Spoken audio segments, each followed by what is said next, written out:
11वीं कक्षा के आप सभी छात्र छात्राओं का हिंदी की कक्षा में हार्दिक स्वागत और अभिनंदन है। प्यारे बच्चों, आप सभी को मालूम है कि कोरोना महामारी के चलते कोविड-19 के संक्रमण को देखते हुए भारत सरकार ने और आपके उत्तर प्रदेश की सरकार ने विद्यालय खोलने पर प्रतिबंध लगाए हुए हैं। ऐसे में सीबीएसई बोर्ड के द्वारा जो निर्देश दिए गए हैं उसी के क्रम में saint Joseph senior secondary school Fazil Nagar के डायरेक्टर और मैनेजमेंट के द्वारा आपको ऑनलाइन क्लासेज के माध्यम से आपके सिलेबस को कंप्लीट करने की या आगे बढ़ाने की व्यवस्था बनाई गई है, जिसके तहत हम सभी को अपने पढ़ाई पर भी ध्यान देना है और इस विभीषिका का सामना करते हुए हमें एक स्वस्थ और स्वच्छ जीवन भी जीने का प्रयास करना है। इसके लिए आप सभी का सहयोग अपेक्षित है, लेकिन इस विभीषिका में हमारी पढ़ाई हमसे दूर न हो जाए, हमारा जो टाइम इधर उधर के अनर्गल कार्यों में वेस्ट हो रहा है उसका सदुपयोग हो, इस निमित्त आपकी ऑनलाइन कक्षाएं शुरू की गई हैं। तो एक बार पुनः 11वीं कक्षा के आप सभी छात्र छात्राओं, चाहे साइंस बायो स्ट्रीम के हों या मैथ्स के हों, यानी साइंस के हों, मैथ्स के हों अथवा कॉमर्स के हों, तीनों ही स्ट्रीम के आप सभी बच्चों का हिंदी की कक्षा में एक बार पुनः स्वागत है। प्यारे बच्चों, आप सभी को सबसे पहले ये बताना है कि आपका कोर्स क्या है और आपकी पुस्तकें क्या है। सबसे पहले आपको आपके सिलेबस से परिचित कराना जरूरी है, क्योंकि आप हाई स्कूल में एक अलग माहौल, एक अलग तरह की पुस्तक का अध्ययन करके आए हैं। +1 में ये सारी व्यवस्थाएं अलग हो जाती हैं, इसलिए सबसे पहले आपको आपके सिलेबस के बारे में बताते हैं। आपकी जो पाठ्य पुस्तकें हैं, मुख्य रूप से 2 में पुस्तकें आपकी हैं सिलेबस में, हिंदी सिलेबस में। एक व्याकरण की भी किताब होती है। जैसे 10वीं कक्षा में आपने गद्य और काव्य की एक पुस्तक जिसका नाम क्षितिज था, अध्ययन करते थे, और इसके अलावा उसकी एक सहायक पुस्तिका होती थी जिसका नाम था कृतिका, और उसके बाद व्याकरण की पुस्तक हुआ करती थी। ठीक उसी तरह से 11वीं और 12वीं कक्षा में जो आपका सिलेबस है उसकी भी मुख्य 2 किताबें हैं। एक है आरोह भाग 1 और वितान भाग 1। गद्य और काव्य की जो मेन कोर्स बुक है वो आरोह नाम से है, जो भाग 1 11वीं कक्षा के लिए, भाग 2 12वीं कक्षा के लिए होगा। ठीक उसी तरह से जो वितान पुस्तक है, जो कृतिका के जगह पर वितान पुस्तक है, जो भाग 1 करके 11वीं कक्षा के लिए है, जबकि 12वीं कक्षा के लिए भाग 2 होता है। जबकि हिंदी व्याकरण में सरस्वती हिंदी व्याकरण करके एक पुस्तक आती है जो 11th और 12th दोनों ही कक्षाओं में आपकी काम आएगी। तो इस तरह से आपकी 3 पुस्तकें होती हैं। यहाँ सबसे पहले आपको हम बताना चाहेंगे कि आपका जो सिलेबस है, इंटरमीडिएट स्तर पे सीबीएसई बोर्ड ने 2 प्रकार के सिलेबस का निर्धारण किया है। एक आधार पाठ्यक्रम है और दूसरा ऐच्छिक पाठ्यक्रम है। तो आधार पाठ्यक्रम और ऐच्छिक पाठ्यक्रम में से जो आपके यहाँ पढ़ाया जाता है वो आधार पाठ्यक्रम, आधार सिलेबस, यानी 2 तरह के सिलेबस +2 लेवल पे बोर्ड ने निर्धारित किए हैं, जिसमें आपके लिए आधार पाठ्यक्रम ही आपके यहाँ स्वीकृत है और आधार पाठ्यक्रम के अंतर्गत ही आपको आपका शिक्षण किया जाता है। तो आधार पाठ्यक्रम की 2 पुस्तकें होंगी, आरोह और वितान करके, जिसका भाग 1 11वीं कक्षा में,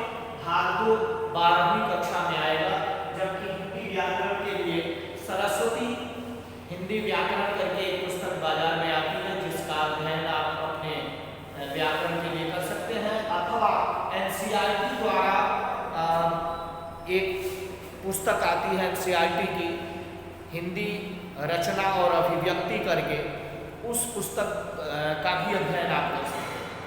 तो ये आपका सिलेबस है, चूँकि 11वीं कक्षा में सब कुछ बदला हुआ सा नया सा रहता है, इसलिए आपको इन चीज़ों की जानकारी लेनी है। अब बात करें कि आरोह भाग 1 जो आपकी मेन पुस्तक है, जिसको मैं आपको दिखाना भी चाहूँगा, ये आरोह भाग 1 ये आपकी मेन कोर्स बुक है, जबकि वितान भाग 1 आपकी सहायक पुस्तिका है। और यही 2 किताबें हैं आपकी जो हिंदी सिलेबस के लिए स्वीकृत है। अब ये जो आरोह पुस्तक है, इसमें गद्य और काव्य, जैसे हाई स्कूल लेवल पे क्षितिज आप पढ़ते थे, उसमें गद्य और काव्य दोनों होता था, ठीक उसी तरह से गद्य और काव्य की जो मेन बुक है ये आरोह नाम से है, जबकि रचनाओं से संबंधित जो पुस्तिका है उसका नाम है वितान। और इसका भाग 1 11th के लिए है, भाग 2 12th क्लास के लिए है। अब इसको बताने के बाद आपको इतना बताना चाहेंगे कि जिस तरह से 9th में क्षितिज की जो बुक थी उसमें आपका सबसे पहले गद्य सेक्शन शुरू होता था, फिर बाद में काव्य शुरू होता था, ठीक उसी तरह से आरोह पुस्तक जो 11th की है, इसकी शुरुआत होती है गद्य चैप्टर्स, गद्य के पाठों से, और काव्य खंड इसके बाद में आता है।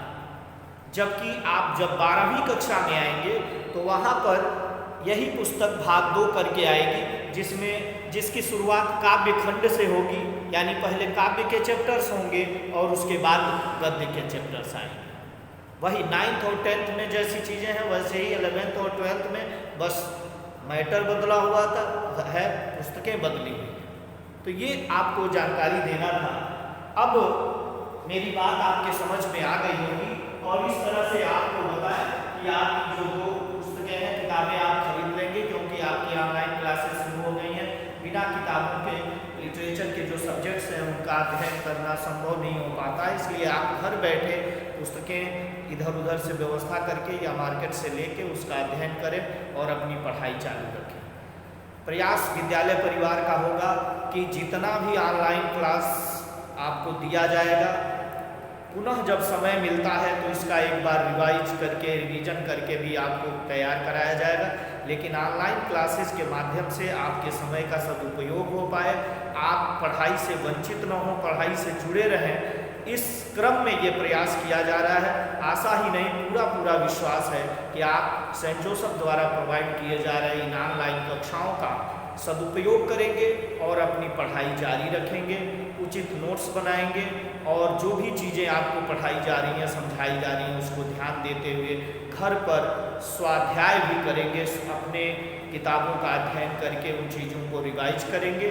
पुनः जब परिस्थितियां अनुकूल होंगी, जब विद्यालय ऑफलाइन क्लास के माध्यम से आप और हम एक दूसरे के सामने होंगे, तब आपको इन सारी चीज़ों को एक बार पुनः डिटेल में भी बताने का प्रयास किया जाएगा। लेकिन जब तक ये परिस्थितियां नहीं बनती हैं, तब तक ऑनलाइन क्लासेस से आप जुड़े रहें और ऑनलाइन कक्षाओं का लाभ उठाते रहें। अब आइए चलते हैं आरोह जो आपकी मेन कोर्स बुक है उसकी शुरुआत गद्य खंड से होती है, और जो पहला चैप्टर है उसका नाम है नमक का दारोगा।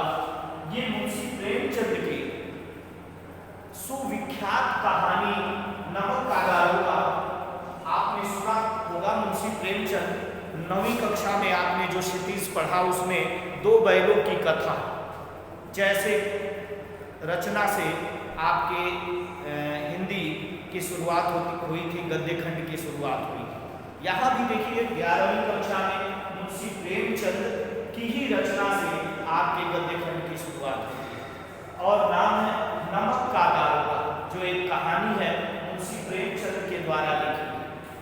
मुंशी प्रेमचंद के द्वारा लिखी गई यह एक ऐसी कहानी है जिसको हम आदर्शोन्मुख यथार्थवाद की कहानी मान सकते हैं। आदर्शोन्मुख यथार्थवादी कहानी के अंतर्गत ये कहानी आती है और मुंशी प्रेमचंद की बहुत ही प्रसिद्ध कहानियों में से अत्यंत प्रसिद्ध कहानियों में इसका नाम आता है, नमक का दारोगा।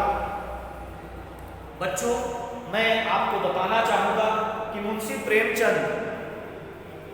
प्रेमचंद हिंदी साहित्य के उस साहित्यकार का नाम है, उस कथाकार का नाम है, उस उपन्यासकार का नाम है जिसको महान कथाकार, उपन्यास सम्राट और जनता का लेखक इत्यादि अनेक उपनामों से संबोधित किया जाता है।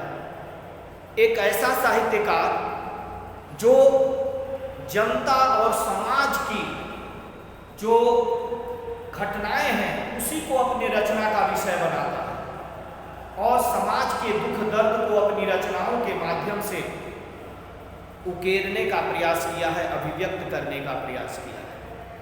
मुंशी प्रेमचंद, जिनका मूल नाम धनपत राय था, इनका मूल नाम धनपत राय था, लेकिन इनका जो हिंदी में साहित्यकार के रूप में नाम प्रसिद्ध हुआ वो मुंशी प्रेमचंद पड़ा, जबकि ये उर्दू में नवाब राय के नाम से लिखा करते थे। तो ऐसे साहित्यकार की रचना आपको पढ़नी है, नमक का दारोगा कहानी के लिए। मुंशी प्रेमचंद का जन्म सन 1880 ईस्वी में बनारस के निकट, उत्तर प्रदेश के वाराणसी के निकट लमही नामक ग्राम में हुआ था और इनका मूल नाम धनपत राय था, अभी मैंने बताया, लेकिन हिंदी में मुंशी प्रेमचंद के नाम से ये जाने जाते हैं, जबकि उर्दू में नवाब राय के नाम से जाने जाते हैं। ये एक ऐसे साहित्यकार हैं जिन्होंने हिंदी गद्य में एक से बढ़कर एक उपन्यास लिखे, एक से बढ़कर एक कहानियाँ लिखी, एक से बढ़कर एक नाटक लिखे और इसके अलावा इनके निबंधों की भी बहुतायत मिलती है, बहुत सारे निबंध इनके द्वारा लिखे हुए मिलते हैं। तो बहुत कम साहित्यकार ऐसे मिलते हैं जो गद्य की लगभग इतनी सारी विधाओं में एक साथ लेखनी चलाते हुए एक से बढ़कर एक रचनाएं दिए। ऐसे में मुंशी प्रेमचंद का नाम बहुत ही आदर और श्रद्धा के साथ लिया जाता है। इनकी जो प्रमुख रचनाएं हैं, जैसे उपन्यास, जो प्रमुख उपन्यास है गोदान, सेवा सदन, करबला, रंगभूमि, निर्मला, इस तरह से इनकी प्रमुख रचनाएं हैं। जबकि इनकी जो कहानियां हैं वो मानसरोवर के 8 खंडों में प्रकाशित है और इनकी एक आज़ादी के समय की एक कहानी जिसका नाम सोजे वतन था, जो अंग्रेज सरकार के द्वारा उसे जब्त कर लिया गया था, सोजे वतन नामक इनकी कहानी, और उसके अलावा मानसरोवर के 8 भागों में, 8 खंडों में इनकी कहानियों का संकलन किया गया है। ऐसा माना जाता है कि लगभग 350 से अधिक कहानियां इन्होंने लिखी। इसके अलावा करबला, संग्राम और प्रेम की देवी इनके प्रमुख नाटक हैं। कुछ विचार, विविध प्रसंग इनके निबंध संग्रह हैं। 1936 ईस्वी में इनका देहांत हुआ माना जाता है। ऐसे साहित्यकार की रचना को आपको पढ़ना है और वो नमक का दारोगा के रूप में उसको जो है पढ़ना है, समझना है। प्यारे बच्चों, नमक का दारोगा कहानी क्या है, इसका संक्षेप में वर्णन हम आपको करते हैं और बताने का प्रयास करेंगे। नमक का दारोगा कहानी के माध्यम से कवि हमें क्या उपदेश देना चाहता है, समाज की किस सच्चाई को उजागर करना चाहता है। मूलतः नमक का दारोगा कहानी धन पर धर्म की जीत की कहानी है। धन पर धर्म की जीत, या यूं कहें कि असत्य पर सत्य की जीत, बेईमानी पर ईमानदारी की जीत, और यूं कहें कि धन और रिश्वत के भरोसे काम चलाने वाले लोगों के ऊपर कर्तव्यनिष्ठ और कर्तव्यपरायण व्यक्ति की जीत, कर्तव्यपरायणता की जीत, इस कहानी का मुख्य उपदेश है, संदेश है। इस कहानी के मुख्य 2 पात्र हैं, पात्र तो कई हैं लेकिन मुख्य 2 पात्र हैं। मुख्य पात्र मुंशी बंशीधर जो नमक का दारोगा है, जबकि पंडित आलोपी दीन एक प्रतिष्ठित जमींदार, एक प्रतिष्ठित सामाजिक व्यक्ति, लेकिन उनका चेहरा और चरित्र कुछ दूसरा है। वो समाज में उनका बोलबाला है, लेकिन उनके धंधे गलत हैं, उनकी कार्य प्रणाली गलत है, और रिश्वत, उनका मानना है कि रिश्वत दे करके कोई भी काम आसानी से कराया जा सकता है। उनको धन पर घमंड है, अपने बाहुबल पर घमंड है, और उनका मानना है कि धरती तो क्या, स्वर्ग में भी धन के बल पर, लक्ष्मी की कृपा के बल पर कुछ भी संभव हो सकता है।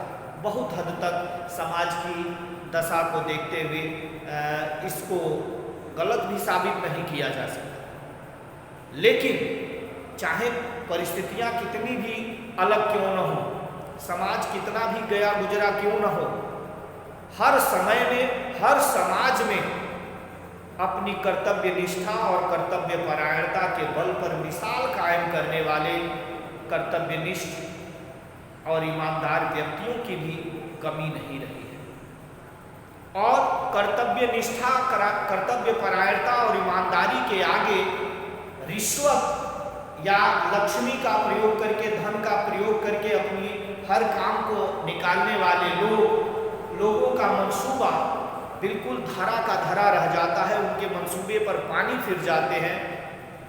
और किस तरह से पंडित अलोपी दीन जैसा रसूखदार व्यक्ति जीवन में पहली बार इस तरह का अवसर आता है कि उसका धन, उसका सोर्स, उसका जो भी कुचक्र है जिसके बल पर वो अपनी रोटी सेकता आया है, समाज में अपनी एक प्रतिष्ठा बनाता आया है, आज एक कर्तव्यनिष्ठ व्यक्ति के आगे उसकी एक भी नहीं चलती है। और अंततः वह अपने धन के बल पर अपने को श्रेष्ठ साबित तो कर देता है, लेकिन उसकी आत्मा उससे धिक्कारती है। और जीवन में पहला बार है, पहला अवसर है जब वह नमक के दारोगा मुंशी बंशीधर जैसे कर्तव्यनिष्ठ व्यक्ति के चरित्र से प्रभावित होता है और अंततः उनके पास जाकर के और उनको अपने सारी जमीन जायदाद का अस्थाई मैनेजर नियुक्त करता है। कहानी कुछ इस रूप में चलती है कि मुंशी बंशीधर एक सामान्य परिवार से, एक गरीब परिवार का पढ़ा लिखा नौजवान है। पढ़ने लिखने के बाद माता पिता और परिवार की कुछ अपेक्षाएं उनसे हैं। वह नौकरी की तलाश में जाते हैं। वृद्ध मुंशी यानी उनके पिता उनको तमाम तरह से उपदेश देते हैं और उनका मानना है कि अब तो मेरा बुढ़ापा आ गया, इसके बाद घर परिवार की जिम्मेदारियां आप ही के ऊपर है। बंशीधर को समझाते हैं कि तुम्हारे ऊपर है, तो तुम कोई ऐसी नौकरी ढूंढना जिसमें तनख्वाह के अलावा ऊपरी आमदनी भी, क्योंकि वृद्ध पिता मुंशी बंशीधर के पिता वृद्ध मुंशी का ये मानना है कि तनख्वाह जो होती है वो पूर्णमासी के चांद के जैसे होती है, जो एक दिन दिखाई तो पड़ती है लेकिन धीरे धीरे खत्म होते होते महीना दिन आते आते वो बिल्कुल समाप्त हो जाती है। लेकिन जो ऊपरी आमदनी होती है बहते हुए जल स्रोत की तरह से होती है, जो भरपूर प्यास बुझाती रहती है। और अपना ये संदेश, अपना ये उपदेश उसे देते हैं। मुंशी बंशीधर पिता की बातों को सुनते हैं, लेकिन मुंशी बंशीधर एक कर्तव्यनिष्ठ युवक है, एक कर्तव्यनिष्ठ और कर्तव्यपरायण व्यक्ति है। वह जाता है नौकरी की तलाश में। सौभाग्य से उस समय नमक का नया विभाग बना था। नमक का विभाग बना करके, चूँकि ब्रिटिश हुकूमत थी और नमक का विभाग बना करके नमक पर टैक्स लगाया गया था और उस टैक्स से बचने के लिए लोग उसकी तस्करी किया करते थे। और नमक की तस्करी करने वाला पंडित अलोपी दीन जो जमींदार था, जो इलाके का प्रतिष्ठित व्यक्ति था, जब मुंशी बंशीधर की तैनाती नमक विभाग के दारोगा के पद पर हो जाती है तो इसकी सूचना जब घर वालों को मिलती है तो वो बहुत ही खुश होते हैं, फूले न समाते हैं। पूरे परिवार के लोगों की बाँछें खिल जाती हैं। सभी सोचते हैं कि चलो अब हमारी मन्नतें पूरी हो जाएंगी। तमाम तरह से खुशियाँ लोग मनाते हैं। लेकिन नमक के दारोगा के पद पर नियुक्त होने के बाद वहाँ फैले हुए भ्रष्टाचार को से कोई मतलब न रखते हुए, फैले हुए भ्रष्टाचार को समाप्त करने की सोच रखते हुए मुंशी बंशीधर अपने कर्तव्य निष्ठा का परिचय देते हैं।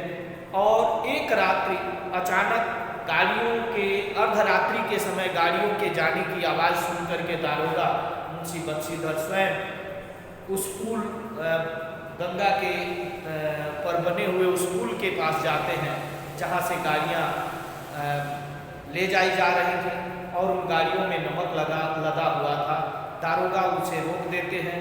अंततः पंडित अलोपी दीन जो उस पूरे नमक का मालिक है वह बुलाया जाता है। पंडित अलोपी दीन जानता है कि किस तरह से अधिकारियों को अपने बस में किया जा सकता है।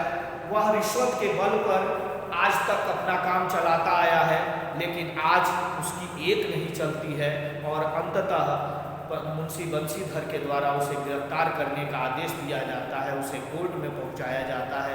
लेकिन कोर्ट भी पूर्ण रूप से मुंशी पंडित अलोपीदीन के पैसे के शिकंजे में आती है, बिकी हुई है और अगले दिन वह बाइज्जत बरी हो जाता है। लेकिन उसे इस बात का कष्ट है कि मुंशी बंशीधर जैसा एक सामान्य दरोगा ने उसे गिरफ्तार करवा दिया। वह अपने धन के बल पर धन का दुरुपयोग करते हुए मुंशी बंशीधर जैसे व्यक्ति को सस्पेंड करवा देता है।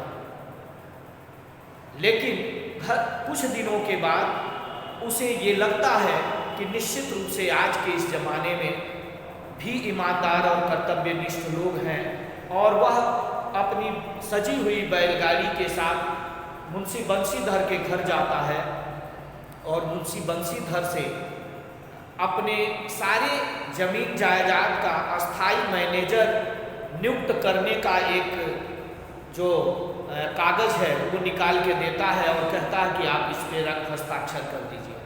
मुंशी बंशीधर को लगता है कि यह हमारा अपमान करने के लिए यहाँ आए हैं, क्योंकि अपने नौकरी से सस्पेंड होने के बाद मुंशी बंशीधर को काफ़ी बेइज्जती और महसूस हो रही थी, काफ़ी वो लज्जित महसूस कर रहे थे। लेकिन अपनी एक बात का संतोष उन्हें था कि मैंने कोई गलत काम नहीं किया है, मैंने अपनी कर्तव्य निष्ठा निभाई है, अपनी ईमानदारी से काम किया है।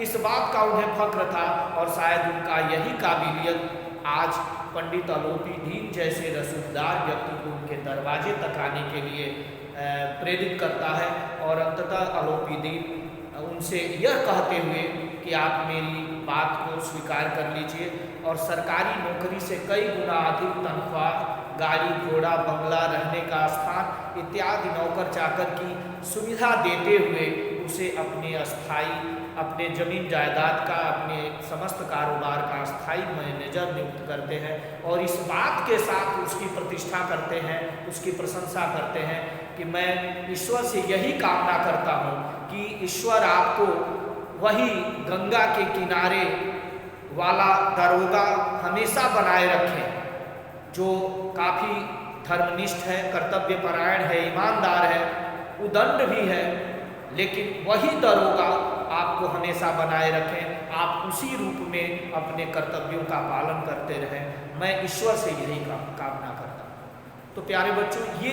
इस पूरे पाठ का सारांश है। बाकी अगले वीडियो में हम आप किताब लेकर के बैठेंगे, एक एक पैराग्राफ का रीडिंग करते हुए उसका अध्ययन करेंगे, उसके बारे में हम बातें करेंगे और लगातार मेरा प्रयास होगा कि जो शुरू के 2 चैप्टर्स हैं उसको गद्य खंड का समाप्त करने के बाद फिर काव्य खंड में हम चलेंगे, काव्य खंड के 2 पाठों का अध्ययन करेंगे और उसके बाद वीतान जो आपकी सहायक पुस्तिका है उसके एक पाठ का अध्ययन करने के बाद हम व्याकरण की तरफ चलेंगे। लेकिन जब तक ये प्रक्रिया चलती रहे आप लोग अपना ख्याल रखें और कापी किताब की व्यवस्था करके जो भी ऑनलाइन क्लासेज के माध्यम से जो मटेरियल आपको दिए जा रहे हैं उसका लाभ उठाएं, नोट्स तैयार करें, उसकी पढ़ाई जारी रखें। इन्हीं बातों के साथ मिलते हैं अगले वीडियो में। धन्यवाद।